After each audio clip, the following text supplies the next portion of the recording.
बेटा, हमको जानकारी किसी ने कुछ नहीं दी। मैं अपने बेटे को घायल अवस्था में स्वयं उठा के लेके गया हूँ अस्पताल।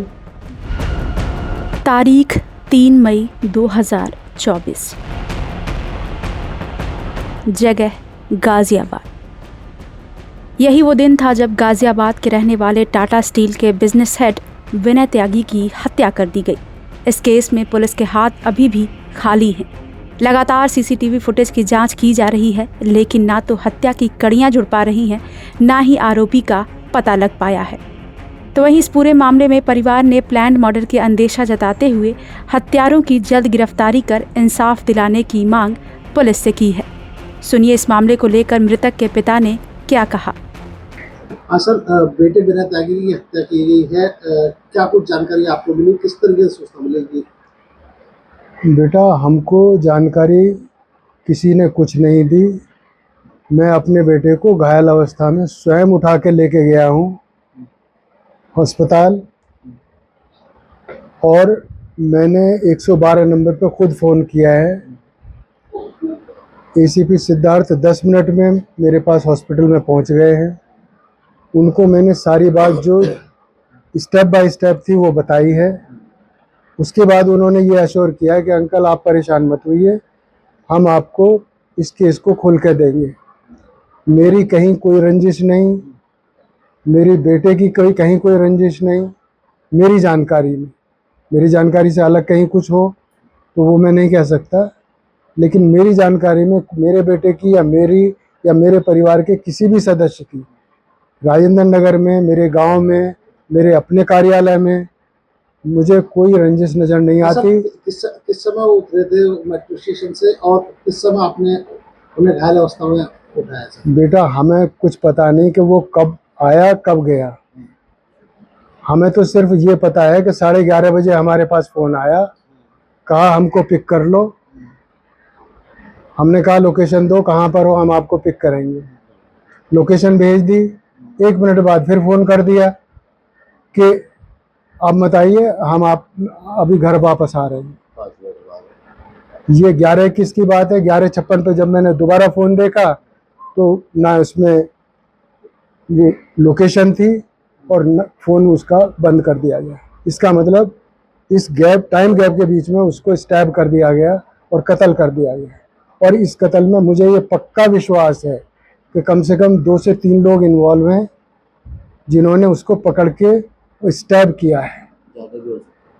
जहाँ से मैंने बच्चे को उठाया वहाँ कोई रेजिस्टेंस के कोई साइन नहीं है, कोई ब्लड नहीं है। इसका मतलब कहीं पर बंदे को दूसरी जगह स्टैब किया गया है और वहाँ जाके उसको डाल दिया गया है। सर, कितने घायल थे, किस तरीके से वार किए गए थे?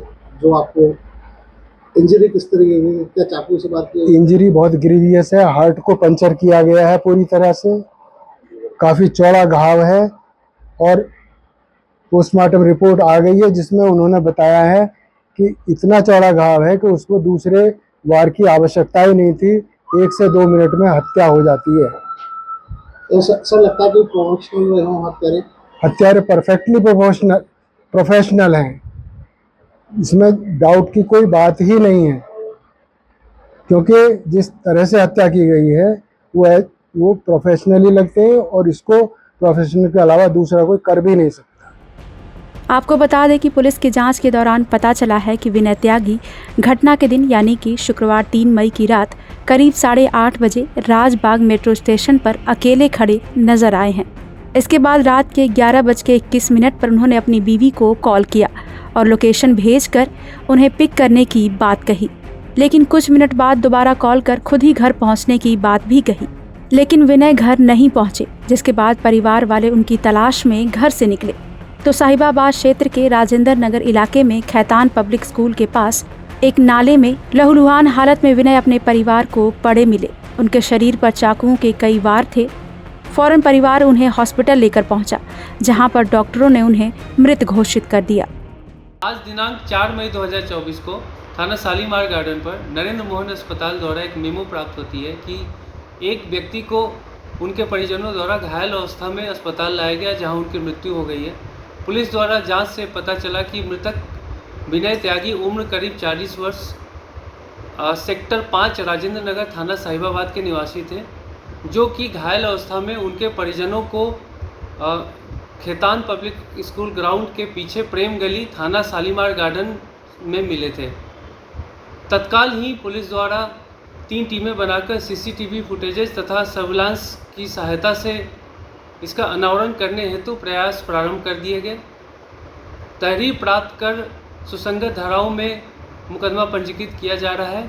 आवश्यक विधिक कार्यवाही प्रचलित है। फिलहाल पुलिस इस मामले की जांच में जुटी हुई है। इसके लिए पुलिस इलाके की सीसीटीवी फुटेज खंगाल रही है। कुछ संदिग्ध बाइक सवार पुलिस को मृतक विनय के आसपास नजर आए हैं। मिली जानकारी के अनुसार विनय का मोबाइल और पर्स भी गायब है। ऐसे में किसी लूट की घटना का अंदेशा भी जताया जा रहा है। परिवार को शक है कि जब विनय ने फ़ोन किया तो हत्यारा उनके पास ही था और उसी ने विनय के फ़ोन से मोबाइल लोकेशन को भी डिलीट किया है। अब ये जांच से ही साफ हो पाएगा कि विनय ने खुद लोकेशन डिलीट किया था या उनकी हत्या के बाद हत्यारे ने उसे डिलीट किया है। ब्यूरो रिपोर्ट, क्राइम तक।